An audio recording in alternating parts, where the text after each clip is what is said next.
Bonjour ou rebonjour à tous. Alors maintenant, nous avons le plaisir d'accueillir Erwan Martin, qui est directeur financier de Cellnovo, une biotech qui est spécialisée dans le développement d'un système mobile de gestion du diabète de type 1. Alors, qu'est-ce que ça veut dire la gestion du diabète, enfin le système mobile de la gestion du diabète de type 1? Qu'est-ce que vous faites exactement? Alors, Cellnovo est une société effectivement dans le domaine du diabète. On s'adresse aux personnes qui ont besoin d'insuline, donc principalement les diabétiques de type 1. En perspective, les diabétiques de type 2 également, mais aujourd'hui plutôt type 1.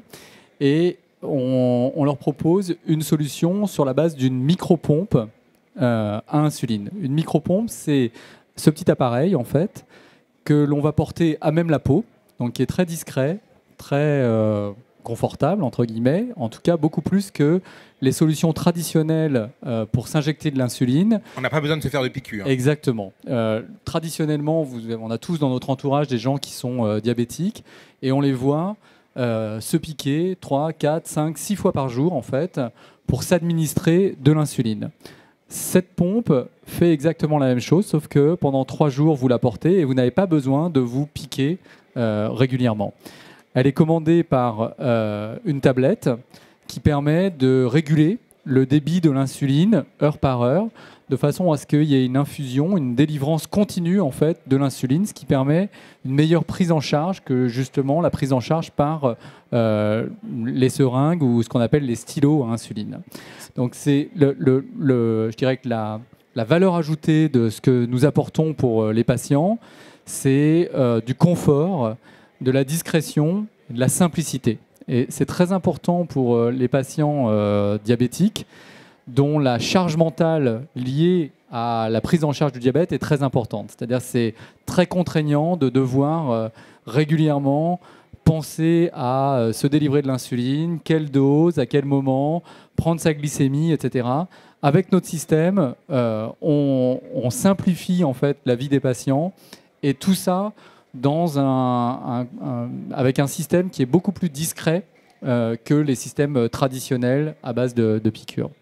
Dernier point, c'est un système qui est connecté. Donc, dans la tablette de commande de la pompe, il y a une puce, une carte SIM, qui collecte toutes les données, c'est-à-dire combien d'insuline a été délivrée, à quel moment, quelle dose, quelle était la glycémie. Toutes ces données-là, en fait, qui sont collectées dans la tablette, sont ensuite envoyées sur un serveur sécurisé, un site internet sécurisé, qui est accessible aux patients, mais aussi à son entourage et bien sûr à son médecin. Et donc ça facilite grandement en fait la relation avec le médecin quand on doit à son diabétologue rendre compte un peu de comment ça s'est passé au cours des 6 derniers mois.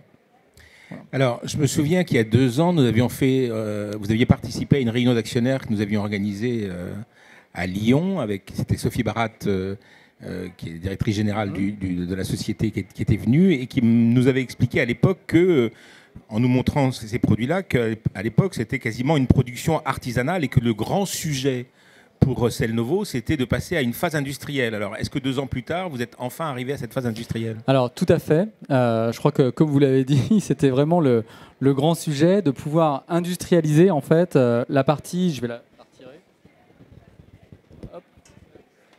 La partie cartouche de notre système. Parce que vous voyez, c'est un système qui est en 2 parties. Vous avez la petite pompe en blanc et puis la cartouche proprement dite d'insuline qui contient l'insuline. Cette cartouche, elle est changée tous les 3 jours. Donc, le patient qui utilise notre système, il va utiliser plus d'une centaine de cartouches par an. Donc, forcément, on comprend qu'on est tout de suite dans une production à très grande échelle et qu'avec un atelier manuel de production de ces cartouches, on n'avait pas du tout la capacité pour pouvoir servir un grand nombre de patients. Et donc, très rapidement, après l'introduction en bourse, en 2015, la société a contracté avec un acteur spécialisé qui s'appelle Flex pour pouvoir construire une ligne industrielle automatisée de production de ces cartouches. Donc ça a pris plus de temps que prévu. Donc maintenant, le nombre de clients que vous pouvez servir est on n'a absolument plus de limite de capacité parce que non seulement on a cette ligne qui est opérationnelle en Autriche, mais on a également anticipé en fait sur nos besoins futurs en démarrant la construction d'une deuxième ligne en Roumanie, qui est le copier-coller de la première. Et donc on a aujourd'hui la capacité qui nous permet d'adresser un marché de masse et notre marché, le marché cible. En fait. Alors aujourd'hui, en fin 2018, quels sont les marchés que vous servez? Alors, on est commercialisé aujourd'hui en Europe, principalement, en France, au Royaume-Uni, en Espagne, en Italie, aux Pays-Bas. Et puis, en dehors de l'Europe, on est également présent en Israël, en Australie. J'ai oublié la Grèce, qui est en Europe. Et on vient d'annoncer tout récemment un accord de distribution en Colombie, qui est un pays intéressant parce que c'est une véritable porte d'entrée sur le continent sud-américain. Et la Colombie se distingue parmi ces pays par le fait qu'ils ont un système de santé qui est déjà bien établi et avec un système de remboursement pour les pompes à insuline. Et on sera la seule micro-pompe dans ce pays.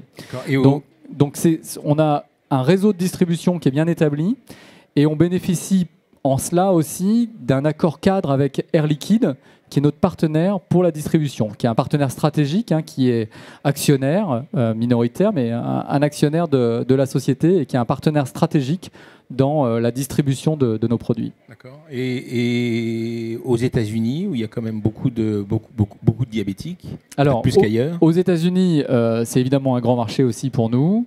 Aux États-Unis, on doit passer une première étape qui est l'étape réglementaire. Et donc, on a déposé un dossier auprès de la FDA.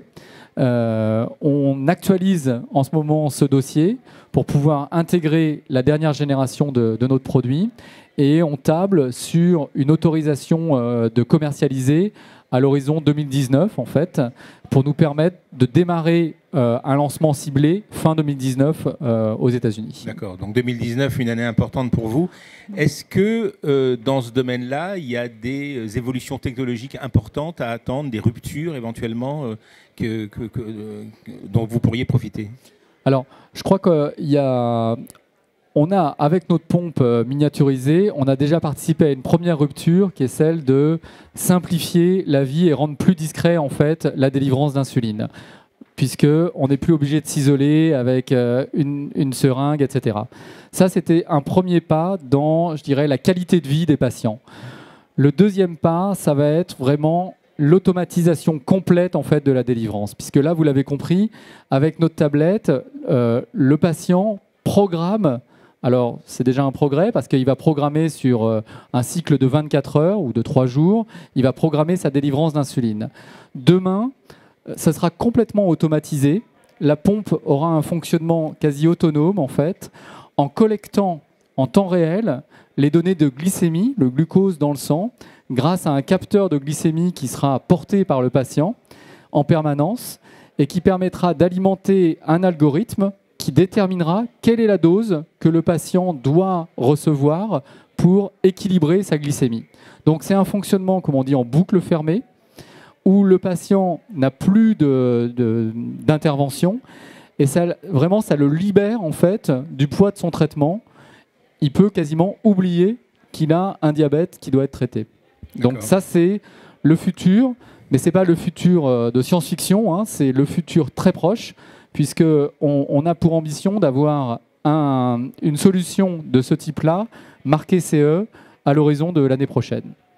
Bon, on a beaucoup parlé métier, on a beaucoup parlé opération, mais comme j'ai devant moi le directeur financier, je ne résiste pas à la question sur, dans les comptes, ça se traduit comment tout ça? Alors, ça s'est traduit au 3e trimestre, qui sont les dernières publications qu'on a faites, par une forte augmentation de notre chiffre d'affaires, qui était, je crois, le point qu'on attendait, qui reflète la bonne réaction du marché par rapport au relancement commercial de notre produit, puisque on est libéré des contraintes de production et on a pu annoncer le lancement de cette dernière génération de produits en septembre. Et dès le 3e trimestre, on a vu un chiffre d'affaires qui a été multiplié par 3 par rapport à ce qu'il était. Et surtout, on peut constater aujourd'hui un très bon retour de la part des patients, de la part des médecins, sur justement cette nouvelle génération de produits. Donc on est dans une perspective de croissance forte de notre chiffre d'affaires. On a tout en place pour ça. je dirais le réseau de distribution, j'en ai parlé, le produit, les perspectives de développement dans la nouvelle génération de produits.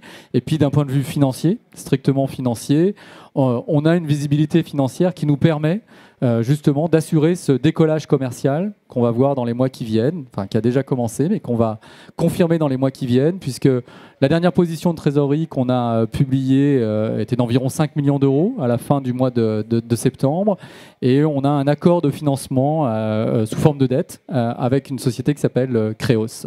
Et donc on a cette visibilité sur les prochains mois. Très bien, bah, écoutez, Erwan Martin, je vous remercie. Je rappelle aux actionnaires que vous pouvez aller sur le stand de Deinov, de Cellnovo, pardon, excusez-moi, ils ont de Cellnovo pour si vous avez d'autres questions à poser à M. Martin. Merci.